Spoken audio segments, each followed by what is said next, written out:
One of my very favorite kinds of stories is a how we met story, when romantic partners describe the moment they connected.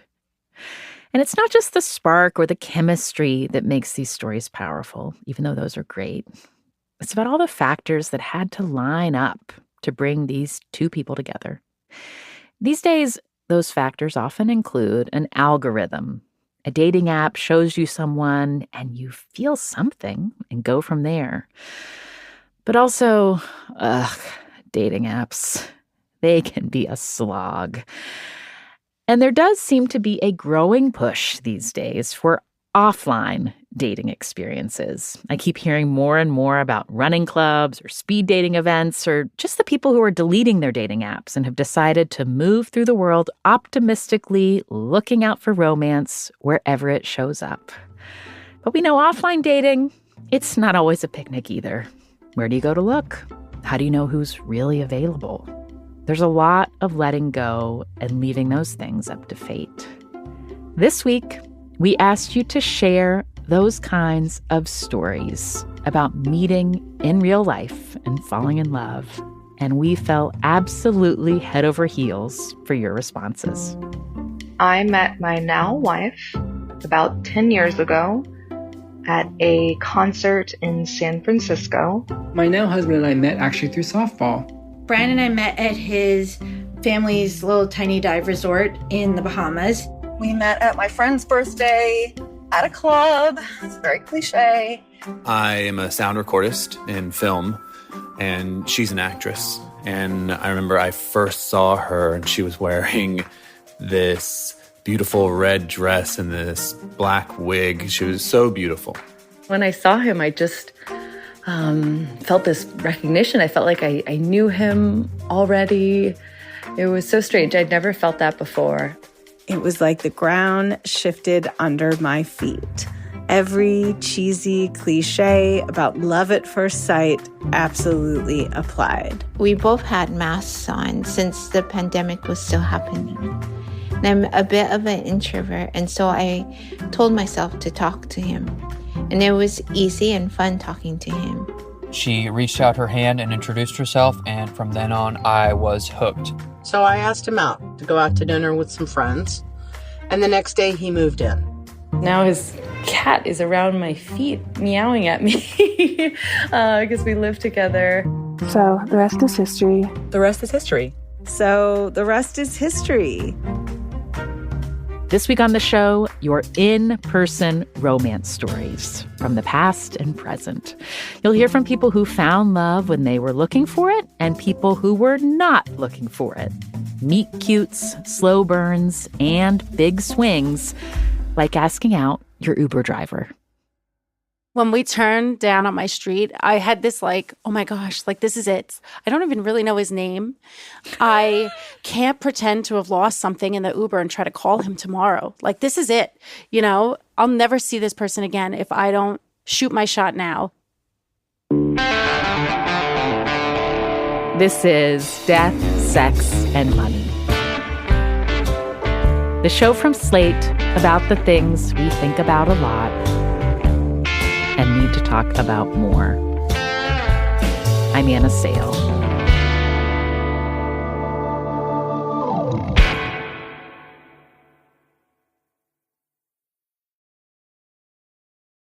Hello, Death, Sex, and Money listeners. Before we start the show, I want to let you know about something coming up a little later in the episode. It's about Brooklinen. Summer is right around the corner, and it's the perfect time to refresh your space and create a home that fits your lifestyle. Whether you want to upgrade your bedding for warmer nights, add a pop of color to your bathroom, or layer in lightweight textures throughout your space, Brooklinen can help you feel totally prepared for the change in season and ready for your summer nights. More on that later in the show. Shop award winners and fan faves in-store or online at brooklinen.com. That's BROOKLINEN.com. Get 15% off your first order today. This podcast is brought to you by Progressive Insurance. Fiscally responsible, financial geniuses, monetary magicians. These are things people say about drivers who switch their car insurance to Progressive and save hundreds. Visit Progressive.com to see if you could save. Progressive Casualty Insurance Company and affiliates. Potential savings will vary, not available in all states or situations.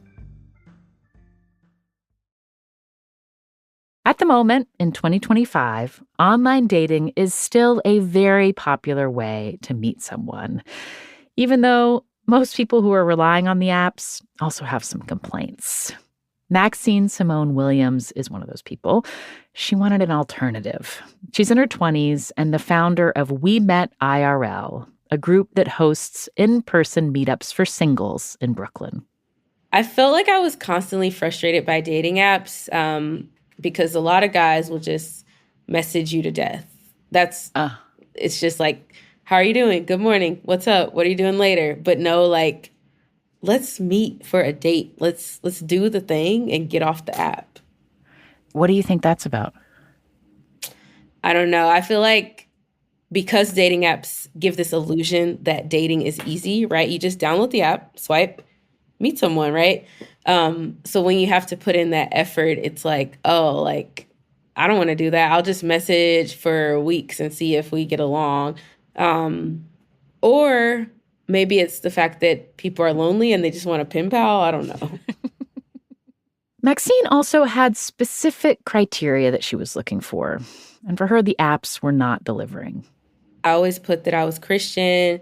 I originally grew up in the South, so I have like family values. I'm looking for like a boyfriend, not like a fling. Mm-hmm. But that's what I found the most of as like a 22-year-old who was looking to date. Most people were like, oh, you're like looking for love? Like, why? She knew there were other places to look, like she could try to meet someone at church, but that comes with its own hazards. I feel like it was kind of scary to date someone at church just because, like, this is a safe space. And if it doesn't work out, then you have to see that person every week or even multiple times a week sometimes. Yes. So I didn't want it to become this whole thing or didn't want to get into the gossip vibes of like, oh, like Maxine was sitting with so-and-so and now they don't talk or, you know what I mean? So I never really looked at my church as like, I'm going to meet someone. I was open to it, but I was never like, oh, who's that new guy, you know? I see. So how did you come up with the idea of creating your own place for people to meet and see if they wanted to date each other? There were a couple of things that inspired it, but the main thing was that I found myself having countless conversations with my friends about their frustrations with dating apps.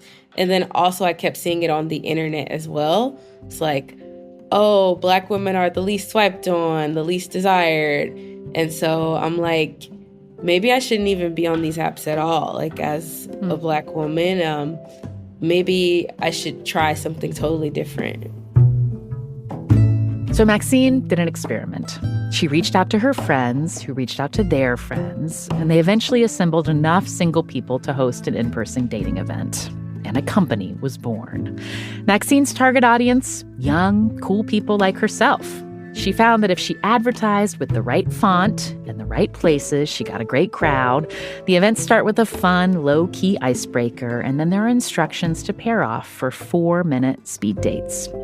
I got really great feedback, especially from the guys. They were like, this was actually fun. I'm so surprised, which was like, what? So you're running these events when you start also as a single person? Yes. Were you introducing yourself to people that were coming to your events and looking to find somebody to meet? Yeah, I was open. Like, I was working check-in and everything, you know, so I can kind of like judge behind the scenes. The prime position, yes. Exactly. We'll hear more from Maxine later about what can happen when you intentionally show up somewhere to see if you might meet someone. We also heard from plenty of you who found love when you were not looking at all. Hi, DSM friends. I met my now husband in 2018, at a sober birthday celebration. We're both in recovery, and we run in the same circles but had never met. And even though I wasn't planning to go to this birthday party, I ended up going, arrived late, and the only seat available was next to him. Now, he happens to be a T6 paraplegic in a wheelchair, and he was very clever and said, "I'd give you my seat, but ... And I thought that was so cute. We are in our 60s currently, met in our late 50s, and got married a year and a half ago. He's very active. He open ocean swims, and I do so also now. He actually has taught me how to be more active. And we've just had an amazing life and never expected to find love at this point in our lives. Hi, Death, Sex, and Money. Talking about a totally IRL romantic experience, Anne and I met in December of 1989 in an art gallery on Spring Street, New York City. A mutual friend of ours, a stone carver, had landed a big show and invited us both separately. I had been living in New York for a little over 5 years and was at the ragged end of, shall I say, a string of crazy girlfriends, some crazier than others, to the point where I'd actually taken a break from dating. After a few months, I asked my friends to set me up with a friend of theirs at the show. They invited another Southerner, a Texan as I recall, who was a lawyer for the city. As it turned out, the lawyer pulled a no-show, never did meet her. I was not that wound up about it due to my recent not great luck on the romance front. I found myself discussing one of the sculptures with a woman whose charming widow's peak and friendly brown eyes I noticed right away, Anne. She was there on a much-needed break from a high-pressure job. Though she was in a men are scum phase in her dating life, we chatted for a while. When our friends saw us together, they became quite enthusiastic, wishing they'd thought to set me up with Anne in the first place. After the show, we all went around to the old Acme Bar and Grill for chicken steak and barbecue, after which Anne and I exchanged phone numbers. She was traveling for work, so we did not have our first date for several weeks. Within a few months, though, we were in love and have remained so ever since. The first day of spring 2025 was our 32nd anniversary.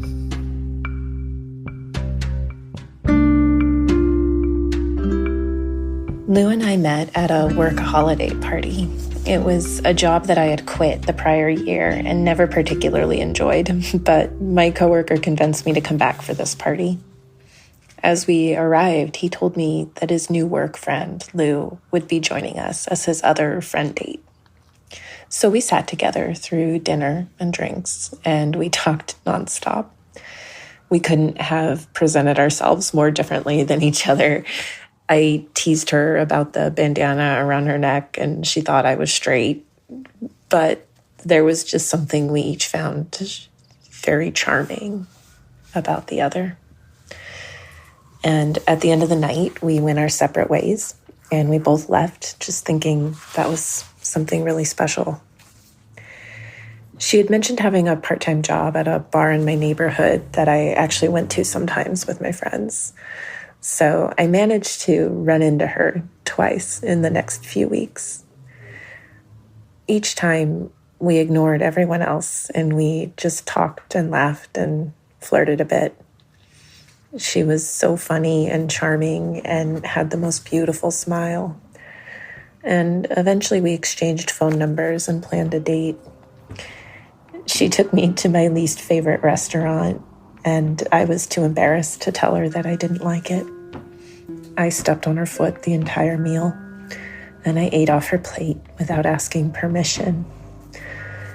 We laughed through the embarrassment, and she graciously accepted my apologies for having no manners. 16 years later, we are still madly in love.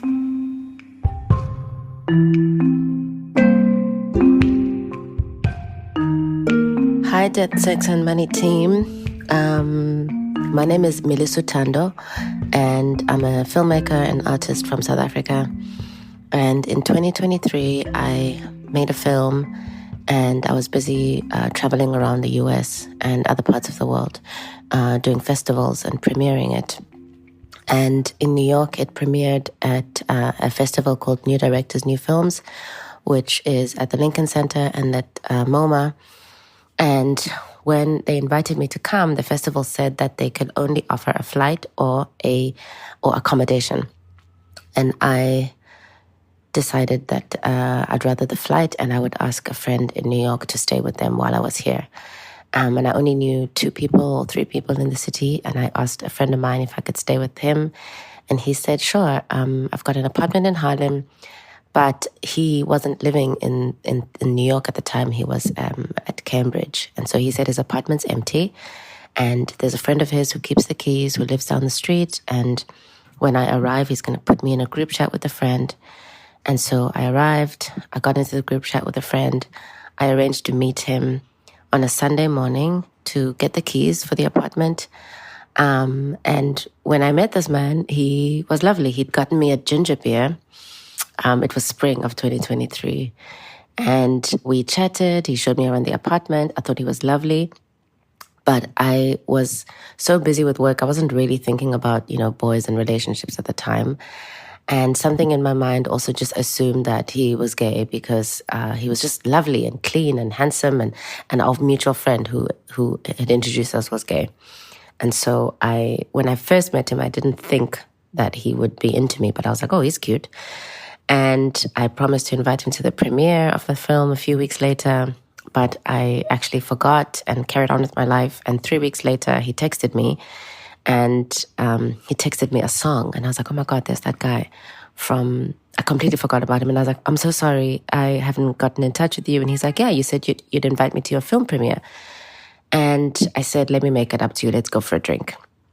And we went for a drink that night at a wonderful restaurant called NR.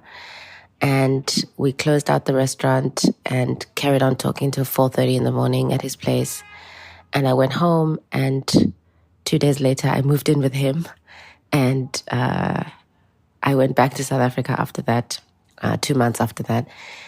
And he came to South Africa 2 months after meeting, and we spent 7 days together. He met my family, my friends. He saw my film. He met my world, essentially. And after 7 days, he proposed, and I said yes. And a few months later, I moved to New York, and we got married. And I've been living here ever since. And the thing that I noticed, he had the most handsome, friendly, warm, open face. And I never ever thought that someone like that would be available, let alone available to me. And it was the kind of face that I thought I could look at this face forever, every single day. And I get to do that now, which is just wonderful. And the greatest challenge in my life is changing my own mind about this idea that what if it all works out?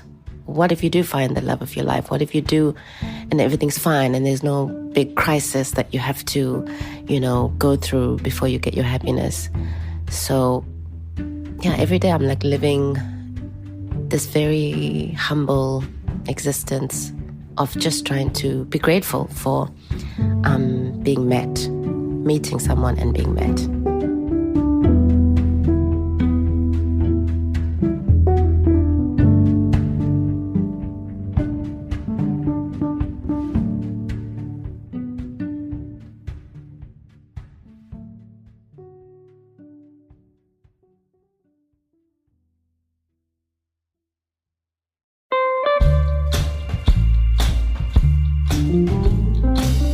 It is hard to talk about in-person love stories without also talking about rom-coms. Those movies, sometimes cheesy, sometimes formulaic, but always satisfying. They are a cultural blueprint for what can happen when two people feel a spark. And this week, Slate Plus members will be treated to a whole conversation about rom-coms. I invited two of my colleagues at Slate to talk with me, Sam Adams and Katie Rayford. Sam is a writer at Slate and an expert culture analyst. Katie is Slate's communications director, publicist, and the resident rom-com expert in our office Slack. So I asked them both to join me to talk about our favorite rom-coms and what a rom-com even is. What I've found for me is that I think in some ways the com is more important than the rom.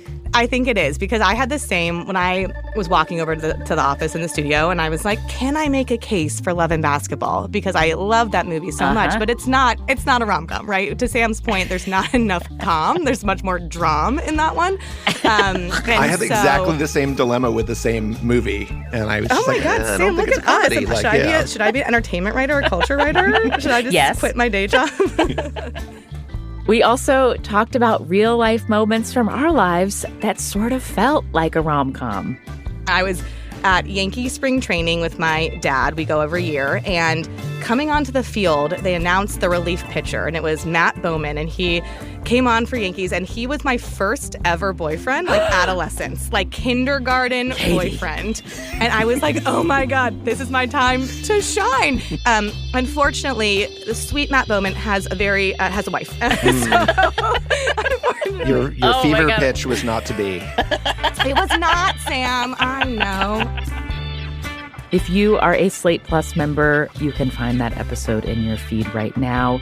If you are not yet a Slate Plus member, picture me holding a boombox above my head, under your window, standing on your lawn, like John Cusack and Say Anything, pleading with you to join Slate Plus. Members get bonus episodes like this wonderful conversation about rom-coms, and you also get ad-free listening to our show and all of Slate's podcast shows like Slow Burn and Decoder Ring, and you'll also be supporting the work of the Death, Sex, and Money show team. You can sign up today through Apple Podcasts or on Spotify on the Death, Sex, and Money show page, or just go directly to slate.com/DSM Plus to sign up. Thanks.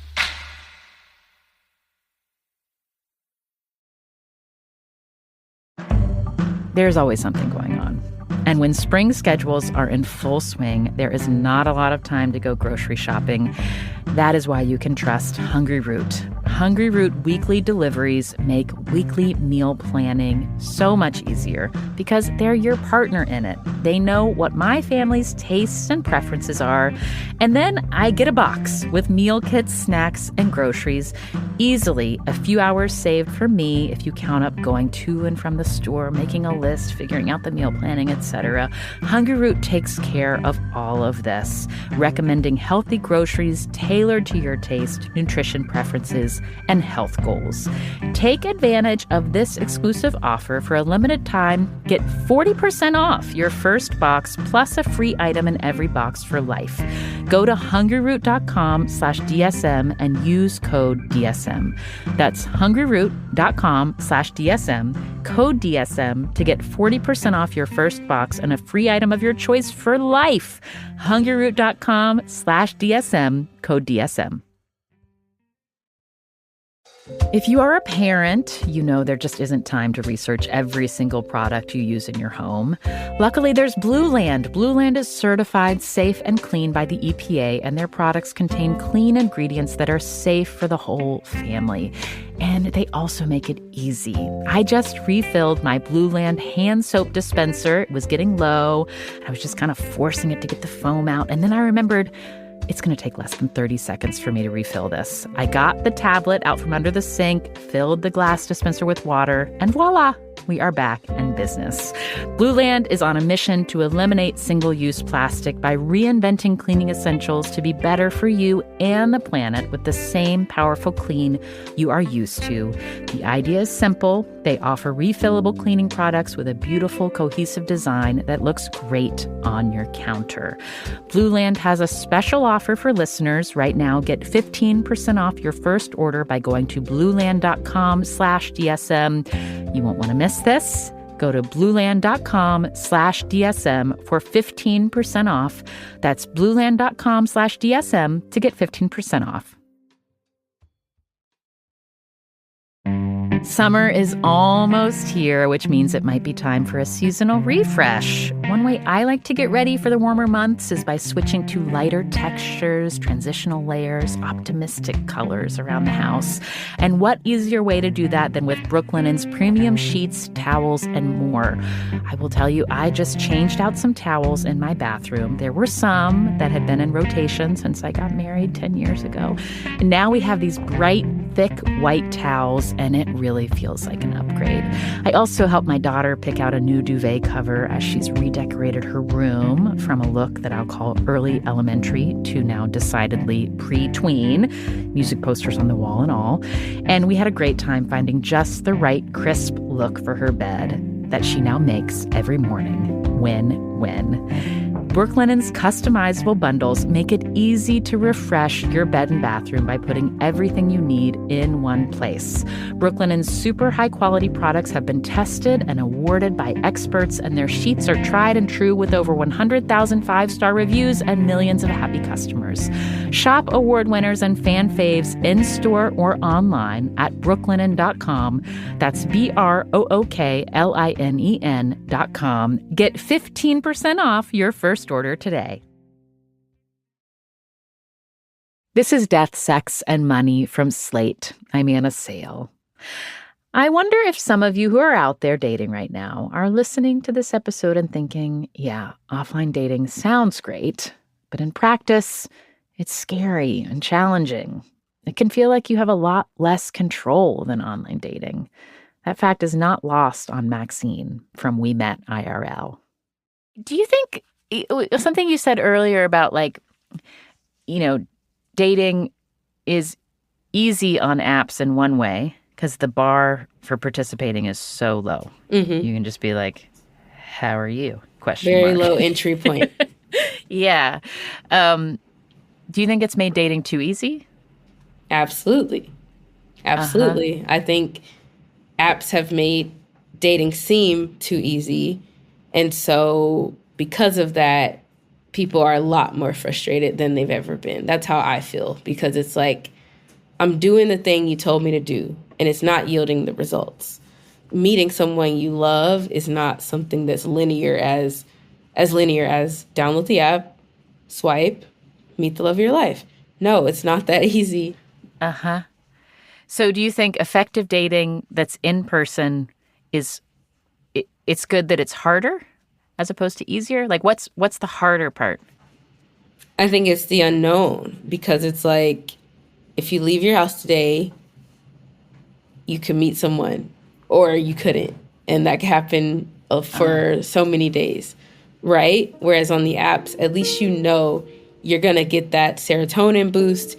Someone's going to swipe on you. You're going to be able to message someone probably within an hour or less. Whereas if there's no apps, there's no technology involved, it's just, you're just out here. Offline romance doesn't always start with a lightning bolt. Sometimes it's more of a slow burn, like we heard from a listener named Kirsten. I had been happily single for 14 years. I had spent those earlier years trying out dating apps, and then just came to realize I find most men really irritating. And probably what complicated it is I was working with some toxic men at work in a ranching situation. And I just found even the quote unquote nice guys really very self-centered and unappealing. I had therapists who suggested that I try dating women, and I had done that in my latter 20s and early 30s, but I feel very apologetic towards those women now because I am thoroughly heterosexual. And there was no one-night stands or any sex during this time. I had one invasive kiss from a fellow horse trainer. And that just left me confused and still no desire. I then came to realize, I'm not feeling it, and I think I'm asexual. And I happily embraced that identity. But one day, my favorite cow broke out of her pen, and it was before I left for a trip to Arizona for a week. And during that week I was away, I got this call from a rancher in the region who had found her. And that sort of started like me going to get my cow and then helping him with his ranch. We kind of got this friendship going. And sometimes he would make overtures for me over the next 2 years, and I just still didn't feel it. But then, after those 2 years, one day a switch turned on in me, and it was so powerful. It was like the floodgates of desire just opened, and I could not ignore it. And that was the ensuing of a confusing, wonderful, and terrible story that I'm still struggling to understand.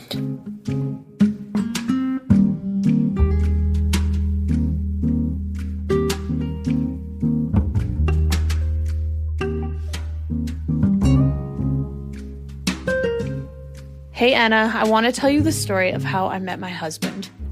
We met at a club around 7 years ago in Canada. And I'm not a nightclub guy. I basically never go to a nightclub. The club was shutting down, and we were all lingering outside. And we go out into the street, and there's lots of people still partying in the street. There's a busker there, and there's a guy with like a Jeep parked there, and we're all kind of like partying out a buddy's Jeep. This guy caught my eye. I think I caught his eye, and we started kind of chatting just a little bit.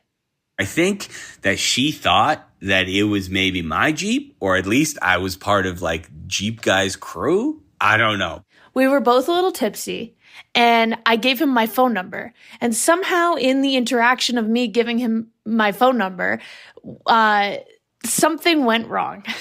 She was definitely out of my league, and I didn't want to overstep or make her feel uncomfortable or anything. So I remember really giving her I was like, you really don't have to if you don't want to. And then she was like, no, I will. So, and then she's giving me her name to enter her info. And I was like, you don't have to like give me your last name or anything. So I ended up just getting Vanessa S. and her phone number. And the night ends. She goes off with her friends. I go off with my friends, Jeep guy. And I waited a couple days because that's what you do when you get a number. So I waited a little bit.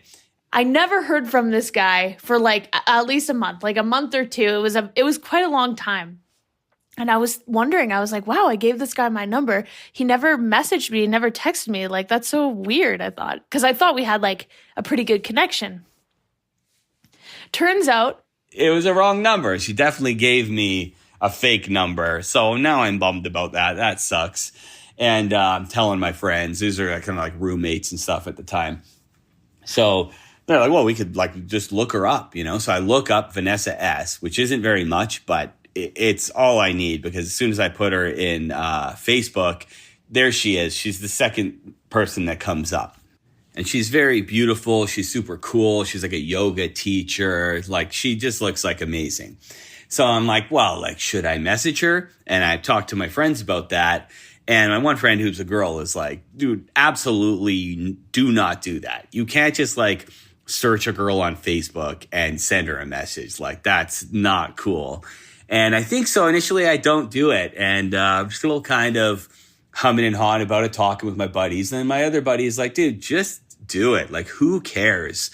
Like, if she ends up saying, no, I'm not interested or ghosting you or something, then you'll know. And like, it doesn't, no big deal. A couple months later, he messages me on Facebook. Somehow he found me. He said, hey, I know this might be weird, and I think you gave me a fake phone number, but I just had to reach out to you to see if you would want to go on a date. Like, do you remember me? We met at the club. And I was like, oh my God, it's this guy who I met that never messaged me back. And she claims that she gave me the right number, that either I messed up a digit, like either I typed it in wrong or she said one number off. So somewhere in him typing it, us being drunk, me whispering it a little bit. So we ended up chatting back and forth, and it was really good. I remember she was like super funny. Like I could be pretty good in text messages, and she was like, I was just trying to keep up. She was like so funny. So we ended up, going on a couple of dates, and years later, now she's my wife. I love a good meeting story, and I'm so happy that this is mine.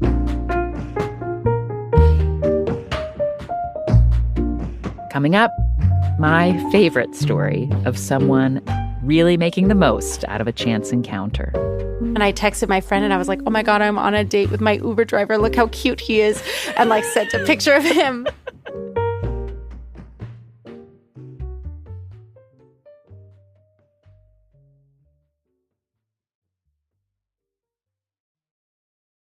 Summer is just around the corner, and maybe you are looking at your summer budget and wishing there was a little extra for some summer adventures. Mint Mobile can help with their premium wireless plan for just $15 a month. You can have both a skimpy wireless bill and a fat wallet.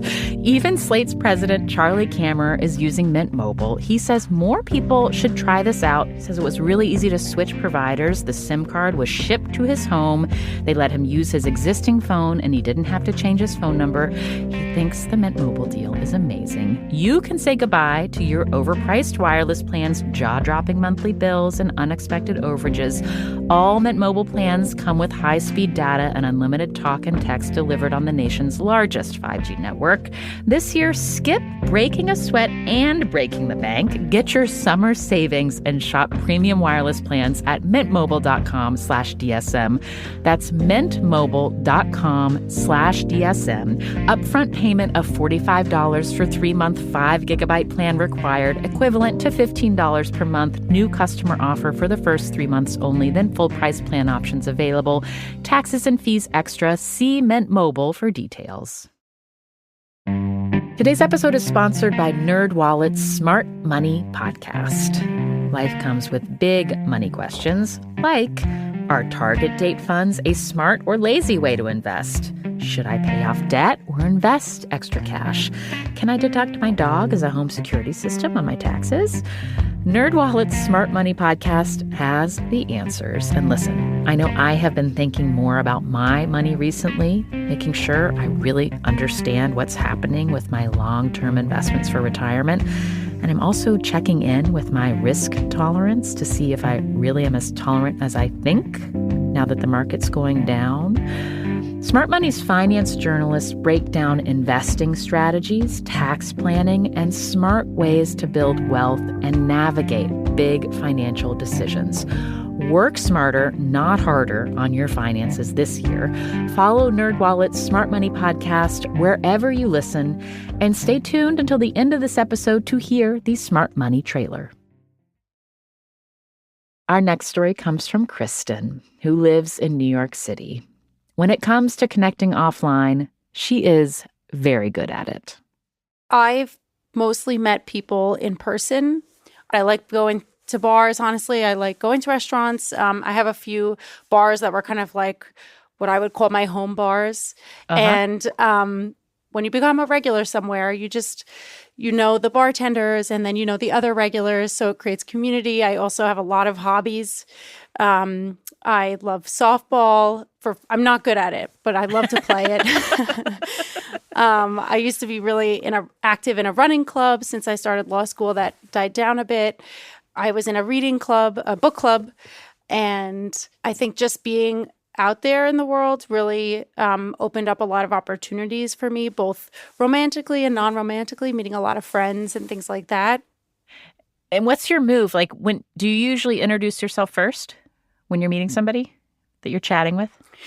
It depends. I think it's maybe both. Like, I try to look open to talking to people. Sometimes I like to look for a window. You know, if I don't know, maybe I'm a little nosy or something. But if I hear two people sitting at the bar talking about maybe a book I've read or the Yankee game or traffic, and it's something I kind of know about. I've got an opinion about traffic. Then I'll just insert myself. I'll say, or laugh at their joke, and I'll be like, oh, sorry, I just thought that was so funny. And then you've now inserted yourself, and you just keep going. And you know when someone's having a private conversation. They're leaned in, they're a little more hushed. Maybe you can overhear they're like talking about like something really personal.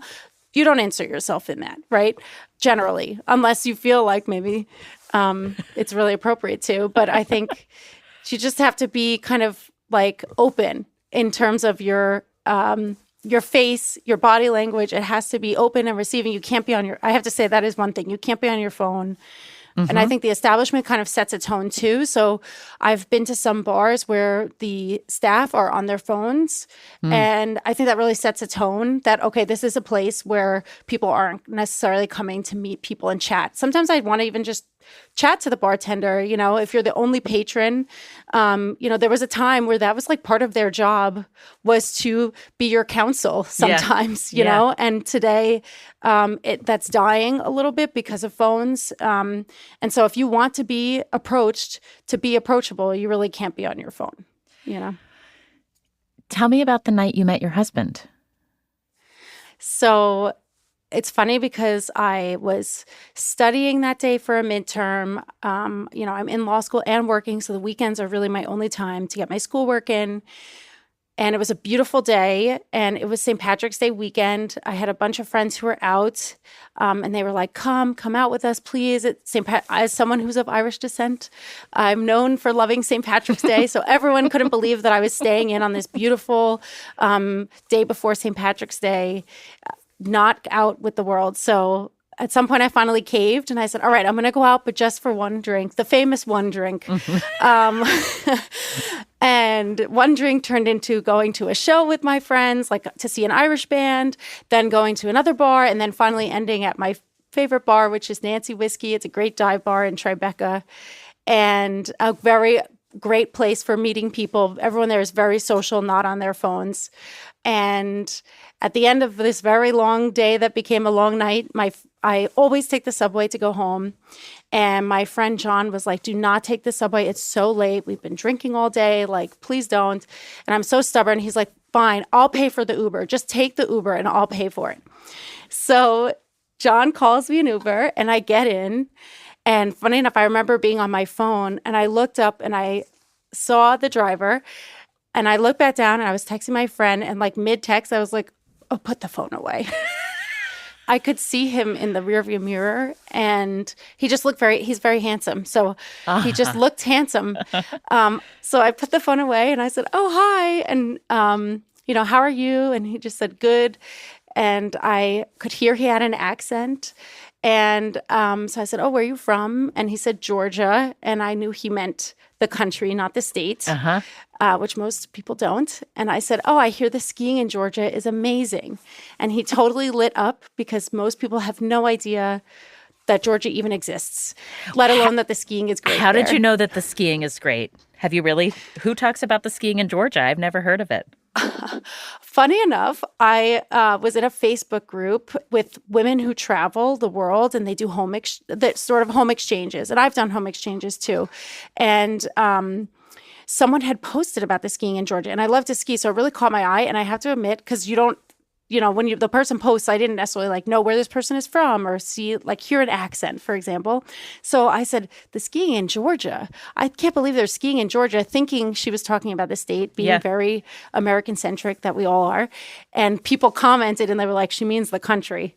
And I was like, wow, I'd never thought about it. So I just happened to have Googled this maybe a few weeks before I met him or something. After being Georgia shamed, after realizing.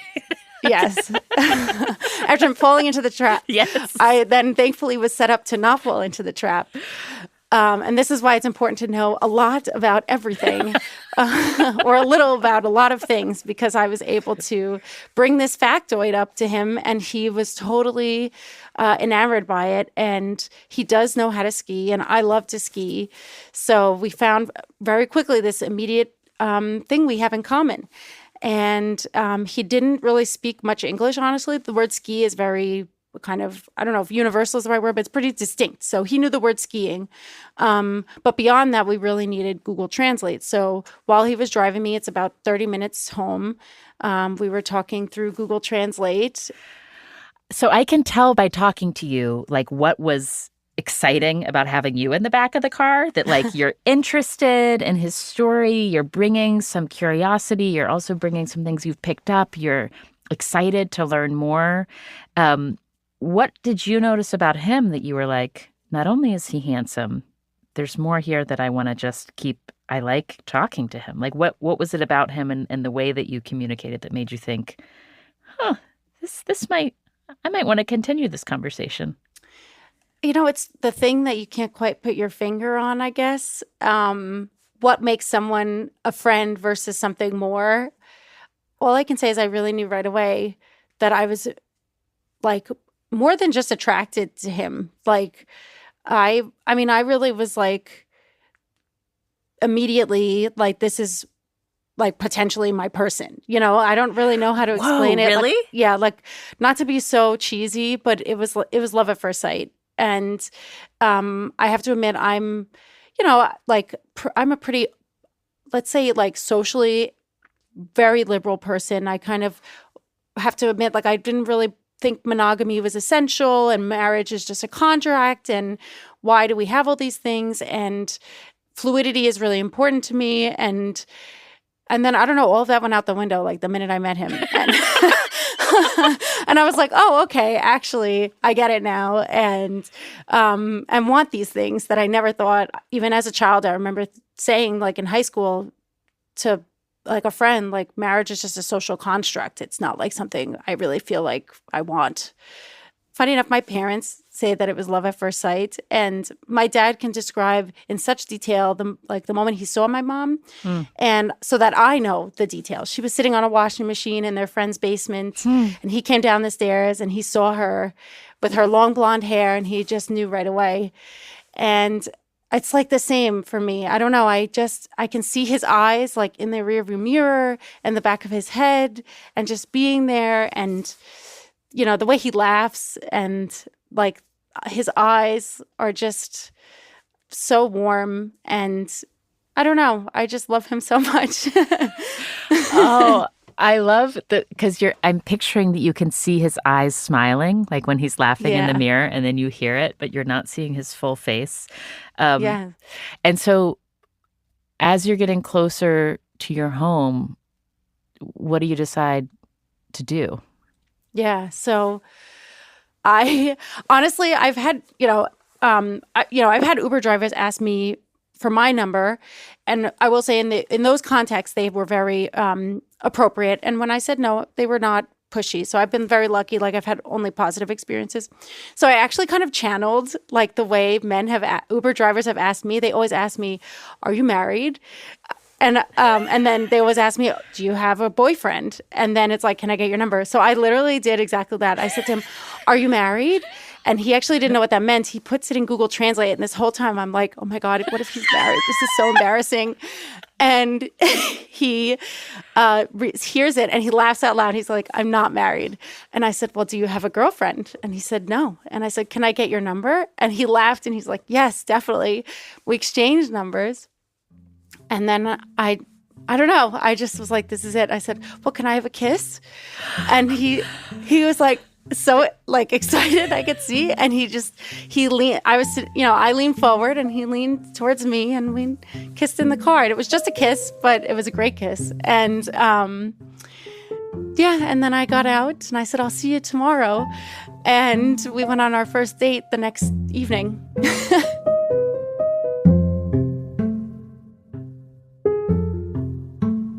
As you've gotten to know him, and learned more about his personality and the things that have happened to him in his life, what do you think you picked up on where you were like, this could be my person? That he's safe and warm and friendly and caring. And, this is not someone who's going to take advantage or hurt me. Those seem like I don't know. I think when you've never met someone and you're alone in a car with them and you ask them for a kiss, there's maybe a lot of risk, especially for women. And, I do feel really lucky that I feel like I do have that like sixth sense about safety and people you can trust, because I have been out there in the world in remote places by myself and, knowing when to say yes or knowing when to trust someone or, and I could just tell with him that he just is just a good human, Yeah. When you started sharing with your family and friends that your hot new boyfriend had been your Uber driver, what did they make of it? I think people were just so glad that I was so glad. And my friends have met him. They really like him. He just is so kind, and you can just see in his eyes, he's like a happy person who loves me. He's not a man of many words with my friends, but, he'll learn English eventually and get closer with them. Because I know when I see him with his friends in Georgian, he's a real storyteller. He's a comedian. He's very funny. He's like me, kind of like loving to tell stories and make people laugh. And even though I don't speak Georgian, I can see all of his friends like watching him as he speaks, and they're really listening and laughing. He's just a very good, very funny storyteller. And I can't wait for him to learn more English, for my friends to experience that. Because, I experience that. We make each other laugh so much just by looking at each other, I think there's something that transcends language. Like, we just are cracking jokes all the time, and it doesn't even have to be in the language the person knows. We just know what the other one is thinking, And so how did you decide to move in together? So it was pretty early. We met in March, and it was in July. In June, I was saying, you should move in. And I have to admit, this is me. I'm like, oh, move in. But I meant it kind of let's start planning by talking about it. Right.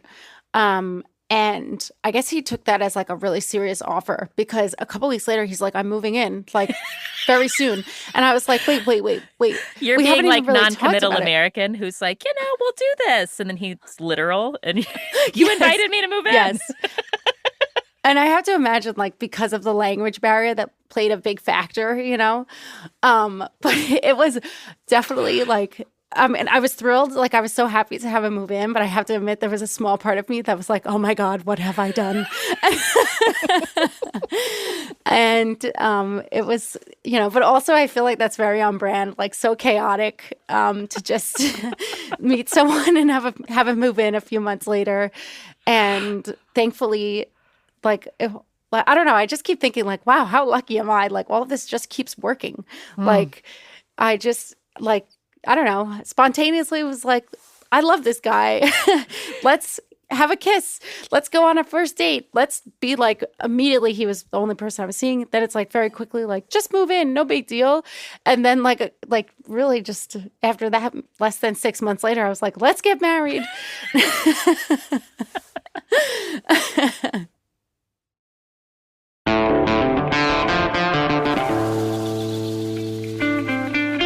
That is Kristen Rita Grennan. She married her husband Guga on January 17th. There's a link to their New York Times wedding announcement in our show notes. As for Maxine, her offline dating strategies also led to someone special. Yeah, so we met at church, and we were friends first. After a year and a half of friendship, we started to see what things could become and started dating each other and just really hit it off. So you took the big risk of going on a date with somebody from church. I did, yeah. And we also both served on the audio visuals team. So we're going to church. We're also committed to serving at the church. Anyone who you've managed AV with, I feel like that shows you a lot about what they can handle in life. Definitely. It's high stakes. Yes. Pretty stressful job. This episode was produced by Cameron Drews. The rest of the Death, Sex, and Money show team includes Andrew Dunn and Zoe Azoulay. Daisy Rosario is our senior supervising producer. Hillary Fry is Slate's editor-in-chief. Please support the production of our show by becoming a member of Slate Plus, our membership program. You'll not only support our work on Death, Sex, and Money, you also get access to exclusive Slate Plus episodes, like this week's conversation about Romcoms, and you can listen to our show and all of Slate's podcasts ad-free. You can subscribe directly from the Death, Sex, and Money show page on Apple Podcasts or Spotify, or go to slate.com/DSM Plus to get access wherever you listen. Our theme music is by the Reverend John DeLore and Steve Lewis. If you are new to our show, welcome. We're glad you're here. You can find us and follow us on Instagram at Death, Sex, Money. I write a weekly newsletter. You can subscribe at annasale.substack.com. And you can reach us anytime with voice memos, pep talks, questions, critiques at our email address, deathsexmoney@slate.com. We love hearing from you. One final gigantic thank you to everyone who sent us your in-person romance stories. They were such a breath of fresh air. When you use Google Translate, it's one of you speaks into it, and then are you reading? So some languages you can speak, it'll digest the language, and then it can translate and then speak it back out. It can't do that with Georgian. So actually, he's fluent in Russian, and he speaks to Google Translate in Russian, and then I can speak to it in English, and it translates into Russian for him. So I've been learning Russian because it's on Duolingo. Georgian is not. And so I've been picking up some things, and now we have like a fun little melange of languages that we speak together. Wow. I don't know, because I know I picked up some Russian, and his English has gotten obviously much better, and some Georgian. So I'm Anna Sale, and this is Death, Sex, and Money from Slate.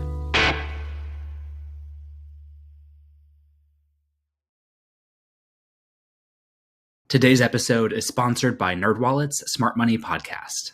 Money can be confusing. Should you invest in ETFs, get a travel rewards credit card, buy a house, or just build a really fancy pillow fort? That could work. No shame in pillow fort game. Or you could just tune in for clear, research-backed financial insights. I'm Sean Piles, a certified financial planner professional. And I'm Elizabeth Ayola. We're the hosts of NerdWallet's Smart Money podcast, where you bring the money questions and we bring trustworthy information backed by NerdWallet's expert analysis, without the jargon or the sales pitch. Our nerds do the research so you don't have to. We'll help you understand your options so you can make the best decision for your situation, from optimizing your investments and maximizing credit card rewards to making big money moves with confidence. Plus, we keep it real. No lectures, no judgment. Just tips and tools you can use to build wealth and take control of your finances. Think of us as your financial GPS, helping you navigate your money decisions and avoid expensive wrong turns. Whether you're planning for retirement, weighing a big purchase, or just want to make your money work harder for you, we've got insights that you can use in real life. So, if you want practical, straightforward, and actually useful financial knowledge, plus a little bit of fun along the way, follow NerdWallet's Smart Money podcast on your favorite podcast app. Trust us, future you will thank you.